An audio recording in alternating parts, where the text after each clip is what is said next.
Good Wednesday morning, South Florida. I'm Eric Yutzi. I'm JC Birch. We're so glad you're waking up with us on this very important day because Hurricane Ian is wreaking havoc across South Florida. Strong storms spawned at least 2 tornado touchdowns in Broward and another reported twister in Miami-Dade. Here's a look at some of the damage left at a Publix in Pembroke Pines. You can see the debris scattered inside and outside that store as well.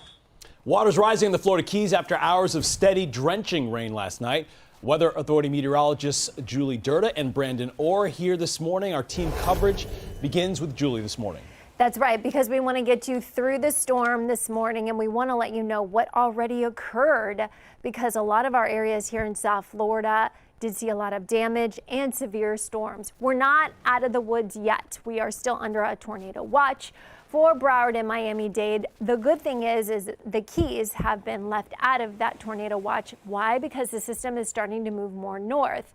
Speaking of the system, wow, what a powerful, massive, major hurricane just off our coastline. And as of the 5 a.m. advisory, it now has winds of 140 miles per hour. That makes it a Category 4 hurricane just off the west coast of Florida. Pressure 942 millibars. The pressure has dropped, so strengthening has continued over the last hour. It's moving to the north-northeast at 10 miles per hour. Now, this system, the outer bands last I checked, our tropical storm force winds extend out about 143 miles, which is right around where Fort Lauderdale and Miami are.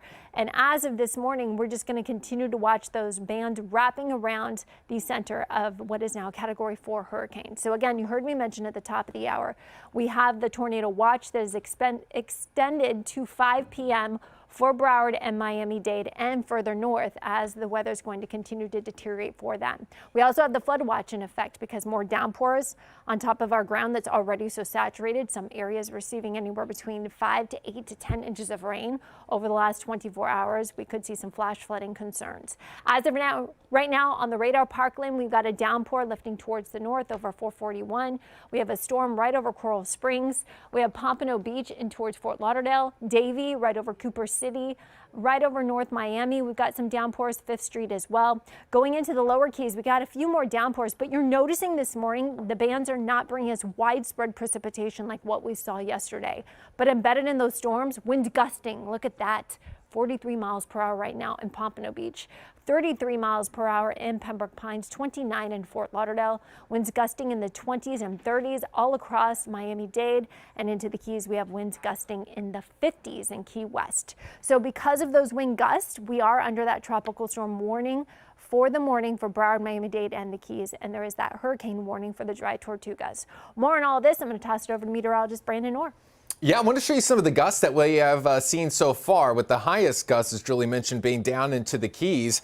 There is a lighthouse not too far away from Key West, about 14 miles to the northwest of Key West, picked up a wind gust of 95 miles per hour. In Key West, the highest gust I've seen is close to 80. It was 79, and that was measured at the International Airport. Other parts of the lower Keys also coming in close to 70 miles per hour. But even as you go farther north along the Keys, look at Isla Mirada, some wind gusts over 50 miles per hour there. And we've seen some of these high gusts over 50 miles per hour at times through Broward and Miami-Dade. So we have seen some power outages. In fact, FPL was reporting more than 7,000 customers without power in Broward. That number jumps to more than 15,000 FPL customers, at least in Miami-Dade. So those numbers will likely continue to grow a little bit as we see the highest gust yet to come in Miami-Dade and Broward. And that's one of the biggest headlines for you in Miami and Fort Lauderdale, is that these wind gusts up to 60 miles per hour will start picking up after sunrise and will peak late this morning through about midday.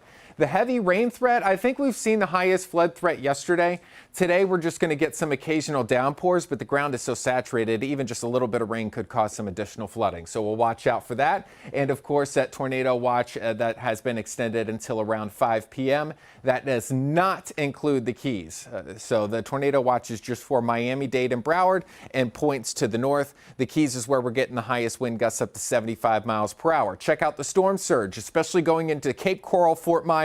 That is going to be ground zero for most of the storm surge with the storm system of up to around 12 feet. We have seen an increase in the forecasted storm surge to 3 to 5 feet in parts of Key West, though. Upper Keys about 2 to 4 feet. In fact, I did check the tide gauge in Key West, and we have had so far the third highest storm tide on record. It falls just below Hurricane Irma. That was back in 2017. We all remember that one well. And of course, you remember this one well into Key West. That was Wilma back in 2005. So we've already seen some pretty significant storm surge in parts of the area.